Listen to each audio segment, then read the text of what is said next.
In one of your recent tweets, you talked about the economy would struggle after October. What exactly does that mean?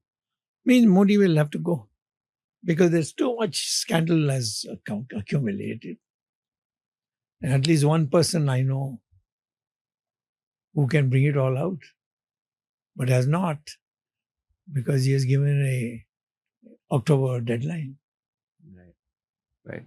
So, as an economist, if I would want to understand, how would the Indian economy suffer after October? What would exactly India, happen? the Indian economy is already suffering. What is the you get any economists from the government, make them sit next to you, be there. Is the GDP that is being put out, is it current prices or constant prices? And if it's constant prices, is it 1970 or 1990 or three years ago? All these things matter. Then what's the compensation?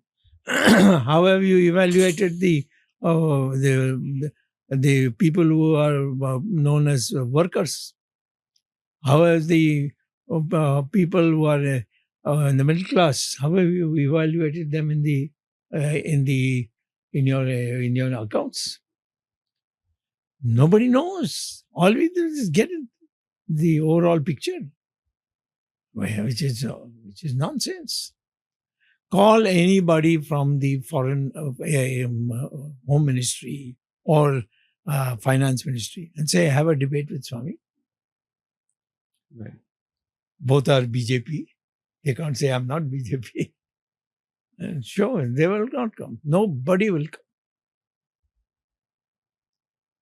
So the main context here is that the GDP is not growing. Not at all. GDP, I would say, if I were to ask to give they are claiming 6.5%, 7%. I'm saying it's not more than 4%. And that's terrible. And how do you say that? Because I've done this calculation. I have Simon Kuznets, student, the man who founded the national. No, absolutely. I absolutely trust that, and everybody knows your credibility. So my question was in terms of what metrics are you actually measuring when you say the 4%? I take the data from the government, ministry, personally, quietly, and then I take out the constant prices. That is, constant prices of when Modi took over as a prime minister, which is about 10 years or 11, 12 years. And on constant prices, I draw the graph. And it's far shorter, slower than what we are being told today. They say constant, ours is also constant prices. All right, tell me, what is the base? Is it this year, last year, 10 years ago, 20 years ago? They won't let me come to the ministry, leave alone anything. I mean, Nirmala Sitharaman, she is terrified if I come to the ministry. Jetli was another case. Jetli was a little more careful because he knew me when he was just an ordinary member of the Delhi University. But he was, when I came, said, look, Swamy, I can't tell you all about all these numbers.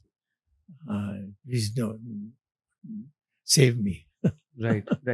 So everybody knows about the 1990s when India was barely left with any foreign exchange, and it was said that secretly, over I think 65 tons of gold was sent Yes. to the English bank. Yes. So then you working with the government in 1991, you launched LPG. And after that, there was an economic growth of 3 to 6%. No. What I did with Mansur Narasimha Rao was just to tell him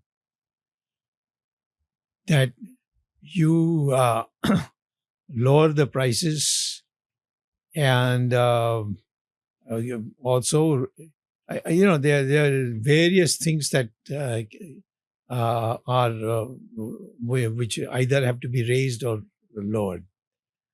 If they are workers, and if you raise their prices, then the workers will be very happy. But the employment will go down. So you find how to balance that. So what you say is, okay, we are going to raise your wages, but such and such percentage will put in your bank account, which you can't withdraw, but we'll give you about 5% added every year, and then give you at the end of 5 years. So the worker is also happy, and the government is the business is also happy, because they don't have to immediately cough out large amounts of money. Right. You see? So these are things which only economists can do. Right. But that is the 1% that they were all against.